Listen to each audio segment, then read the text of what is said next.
Hi YouTube. Sorry, of course I'm in the car driving again.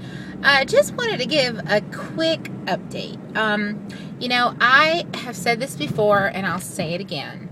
If you do not absolutely have to go to the ER when you are pregnant and it's very early, don't go.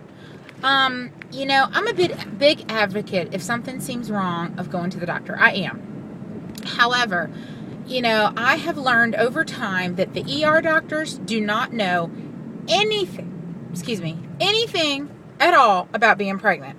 They don't specialize in obstetrics, and because they don't, I really do think they cause more harm than they do good. Case in point, every pregnancy I have had, I have been to the ER at least once, okay? At least once. Now, granted, I've been pregnant. This is my 5th time. 2 of them I lost, but every single baby I've been to the hospital at least once, some of them several times. And every time I've ever gone, with the exception of this last time, the first thing they say to me is threatened miscarriage. Now, last 2 times, yes, there was a problem. This time they didn't say that. This time it was, just the whole, we think you might have an STD thing because you have pelvic pain and discharge. Hello, the discharge is from the progesterone, and no, I don't have an STD. Which, by the way, I did go get my records today, which is why I'm doing this update video. I went back to the hospital, and I got my lab results from all of the labs they did at the ER, and they gave me a CD that has all of the ultrasound pictures for free. So I go and I look at my labs, and of course the gonorrhea and the chlamydia and whatever else they tested me for are all negative, which I knew they would be because I knew that I didn't have an STD. So then I look, and the what is it called? I'm looking at the labs, and of course, they have my beta count and my blood sugar and all the other stuff they tested for. I'm like, okay, no problem. Well, then I look at the CD. And along with the CD came a transcript, which I was so appreciative of because I found out some information on there that I didn't know. Well, let me back up a little bit. When I went to the ER, and they pretty much told me, oh, we really didn't see anything on the ultrasound. Nothing that we could say for sure was a gestational sac. We didn't have any evidence of it in a uterine pregnancy. So, we're not really sure. Yes, your HCG level is 1976, but we didn't see anything. And it really needs to be over 2000. And of course, my thing was, dude, you took the HCG 3 hours ago. I can all but guarantee my HCG level went up 25 points in 3 hours. But okay, fine. I didn't make a big deal out of it, but he was like, yeah, we didn't see anything. Now, granted, I'm telling them that the last time I was pregnant, I had a fibroid, and it caused a lot of pain. And because of that, I was concerned. He didn't say a word about the fibroid. He didn't seem concerned. So how about I go and I get the copy of the ultrasound today, along with the transcript, the dictation of the ultrasound by the actual doctor. Now, the guy that saw me was a PA, and nothing against PAs whatsoever. I love some of the PAs I've had in the past. However, he clearly didn't know what he was talking about, and he clearly, I guess, wasn't very well versed on some stuff, I suppose, because he of course tells me, yeah, we didn't see anything. I look at the dictation. On the dictation they mentioned they found the fibroid. They have the measurements of the fibroid. So yeah, they saw the fibroid the other day.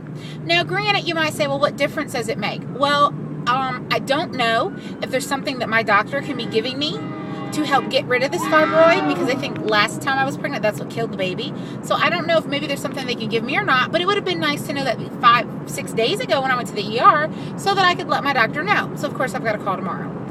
So fine.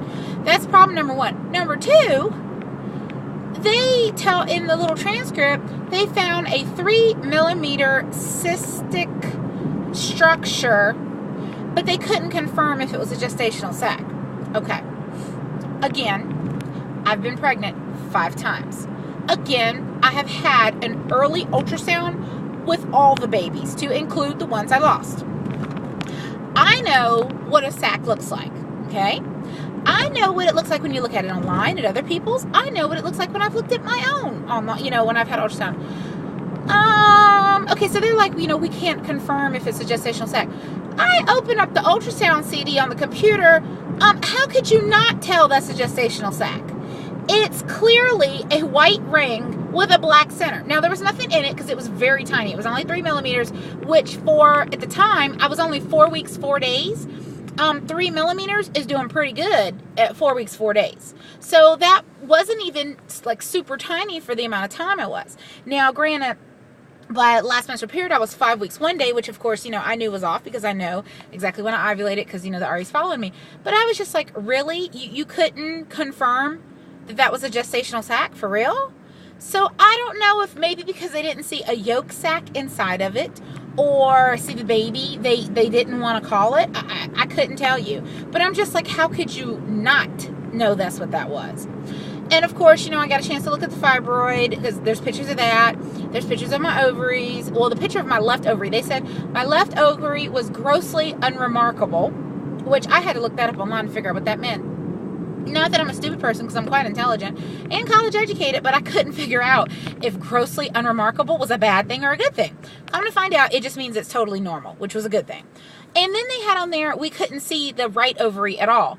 Hello, did it disappear? Did it go somewhere? Has it exploded and we just don't know? I mean, what do you mean you couldn't find my right ovary? I don't get that. I mean, she did abdominal ultrasound and a transvaginal, and you couldn't find my right ovary. But okay, fine. I'm not gonna argue with you. But yeah, that was pretty much it. They had on there that I have heterogeneous. Oh man, I can't remember what it is right now, and I don't have the paper in front of me. But essentially, I looked that up too. Whatever it meant that my uterus is swollen. So I don't know if it was swollen because there's some extra issue, or if it's swollen because you have the fibroid and the baby. Well, I'm sorry, the gestational sac in there. I don't know, but it just said pretty much what it meant was that it was swollen. It did mention that the lining was not super thick, so I guess that meant I don't like have endometriosis or anything, which that I know of, I never have. So that was a good thing, I suppose. But all in all, reading the little dictation, outside of the fact that they couldn't seem to, want to call the gestational sac a gestational sac, everything seemed fine. I mean, I didn't see anything else bad on there other than the fibroid issue, like I said. And I'm like, I'm going to call my doctor tomorrow because, of course, by the time I went and picked up the results today, he was gone because he leaves at his, office at 5 every day. So I will call tomorrow during my planning period and just say, hey, I don't quite recall if, you told me there was something you could give me to help fix this or what. Now, looking at it, and I'm trying to remember, I want to say, and I could be wrong, when you're looking at an ultrasound, I'm almost positive that when you're looking at an ultrasound, the top part where the little curve is what I guess is where the opening is, like the vagina. And then the bottom part, so when you're looking at an ultrasound, I'm almost positive as you're looking at it, what's to the left of the screen is to the left of your body. What's to the right of the screen is to the right of your body, I believe. I think that's what that means. I can't quite recall. And if that's the case, it looks like the baby is on the left-hand side, if that's how you read it. I can't quite remember. I want to say last go round, well, not I want to say, I know. Last go round when I was pregnant, the baby was on the right side of the screen. The sac was on the right side of the screen. The fibroid was right above where the baby was last time. I mean, like right above it or right below it, or however you want to call it. And they were saying that it was pressing on the sac, which is why they thought the baby died, because it cut off oxygen supply or whatever else. Well, if that's the case, here's the interesting thing. When I was looking today, the sac that they claimed they couldn't figure out was a sac is on the left, and the fibroid-looking thing is sort of in the middle top, almost kind of thing. Well, front to middle, if you want to call it right. And so it looks, from what I gathered, because they don't have them in the same shot, like in the same picture, it looks like the sac is not that close to where this fibroid is, which is a good thing. I'm hoping and praying that it's not. From what I could see, like I said, they didn't have them in the same shot, so I wasn't positive, but it looks like the baby is lower down on my left side. I'm sorry, well, it'd be higher up on my left side. Let's rephrase that. So think top of my uterus on the left is where I think the baby kind of is. Whereas the fibroid looks like it's a little closer to the opening of the cervix on the left, or sort of in the middle on the left, which is weird because now I'm wondering maybe that's a totally different fibroid, because I'm almost 100% sure that the last baby was on my right side and was towards, was kind of low lying, not real low as in right next to the cervix, but kind of low, and that the fibroid was right, like I said, was leaning up against the sac. So I'm starting to wonder if this is a totally different fibroid. So I don't know. I'm gonna, call the OB tomorrow and check with him. I already have an ultrasound scheduled. Sorry, I know my face looks red. The lights in front of me are really bright. I already have an ultrasound scheduled for next Thursday. And at that point, I will be 7 weeks even by last menstrual date. Of course, by actual, I'll only be 6 weeks in, 6 weeks and 3 days. So I'm hoping that we at least see the baby, even if we may not see a heartbeat. And if we don't see a heartbeat, he'll have me come back in like a week and a half, like a week to 2 weeks anyhow. But I'm just interested to talk to him about that, to see, because I don't know if, maybe he wants to pull up the last records and see if that's the same fibroid, but I am almost 100% sure that this fibroid that they show on the screen is not in the same spot the last one was. But again, like I said, this one does not seem to be right on top of the baby like the last one was, so I'm hoping it's not going to be a problem. Well, this video ended up being a little bit longer than I thought. It's almost 12 minutes, so I'm going to end this one, and I may do another one later on. I haven't got that far yet. But I just wanted to give you an update on that. And for those ladies that go to the ER and the doctor say, oh, we didn't see anything, please go get a copy of your medical records. It's real simple. You call radiology, you go sign one sheet of paper, and they give you free copy. Well, they gave me a free copy. They give you copies. They gave me a disc and a dictation. And had I not gone, I would not have known that they actually did see a sac, but just didn't want to call it a sac. And then I got a chance to see it for myself.